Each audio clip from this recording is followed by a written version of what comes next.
നമസ്കാരം. വളരെ പ്രാധാന്യമർഹിക്കുന്ന ഒന്ന് രണ്ട് കാര്യങ്ങൾ ഓർമ്മപ്പെടുത്തുവാൻ വേണ്ടിയാണ് ഞാൻ ഈ ഒരു സന്ദേശം അയക്കുന്നത്. നമ്മുടെ ദേശീയ സമ്മേളനം ഈ വരുന്ന സെപ്റ്റംബർ 20, 21 തീയതികളിൽ എറണാകുളത്ത് വെച്ച് നടക്കാൻ പോവുകയാണ്. ഇതിനോടനുബന്ധിച്ച് ഒരു സംഘടനയുടെ ചരിത്രം അച്ചടിച്ച് പ്രസിദ്ധീകരിക്കാൻ സംഘാടക സമിതി ശ്രമം ആരംഭിച്ചിട്ടുണ്ട്. നമ്മുടെ സംഘടനയുടെ പ്രാരംഭം മുതൽ, അതിൻ്റെ ആവിർഭാവം മുതൽ, അതിൻ്റെ പിന്നിൽ പ്രവർത്തിച്ച ആളുകൾ മുതൽ ഇന്നുവരെയുള്ള ചരിത്രങ്ങൾ ഉൾക്കൊള്ളിച്ചുകൊണ്ടുള്ള ഒരു സമഗ്രമായ ഒരു രേഖയാണ് പ്രസിദ്ധീകരിക്കാൻ പോകുന്നത്.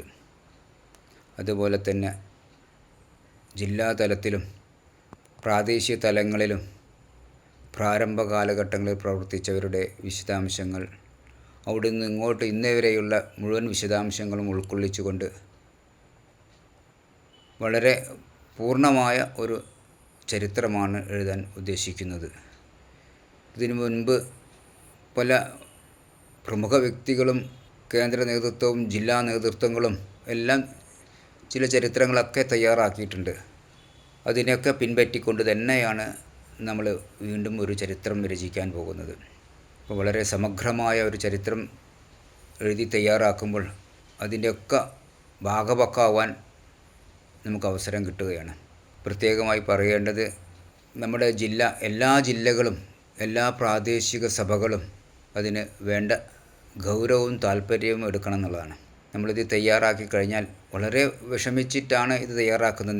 നിരവധി ആളുകളുടെ പ്രയത്നങ്ങൾ, അവരുടെ അറിവ് ശേഖരിച്ചും ഈ സമയത്ത് ആരെങ്കിലും അനാസ്ഥ മൂലമോ അതല്ലെങ്കിൽ അറിവില്ലായ്മ കൊണ്ടോ അതല്ലെങ്കിൽ എന്തെങ്കിലും കാരണത്താൽ ഏതെങ്കിലും ജില്ലയുടെയോ പ്രാദേശിക സഭകളുടെ ചരിത്രം വിട്ടുപോവുകയാണെങ്കിൽ അത് വളരെ സങ്കടകരമായൊരു കാര്യമായിരിക്കും. ആ പ്രാദേശിക സഭയിൽ അല്ലെങ്കിൽ ആ ജില്ലയിൽ മുൻകാലങ്ങളിൽ പ്രവർത്തിച്ചവർ, അവരുടെ കുടുംബാംഗങ്ങൾക്കൊക്കെ അതേറെ വിഷമം സൃഷ്ടിക്കും. അതുകൊണ്ട് എല്ലാവരും ശ്രദ്ധിക്കുക. സംഘടനയുടെ ഈ ഒരു ചരിത്രം തയ്യാറാക്കുന്നതിൽ എല്ലാവരും ഭാഗവക്കാവണം. എത്രയും പെട്ടെന്ന് എല്ലാവരും തന്നെ അത് പൂർത്തീകരിച്ച് ബന്ധപ്പെട്ട ഭാരവാഹികൾക്ക് അയച്ചു കൊടുക്കണമെന്ന് വിനീതമായി അഭ്യർത്ഥിക്കുകയാണ്.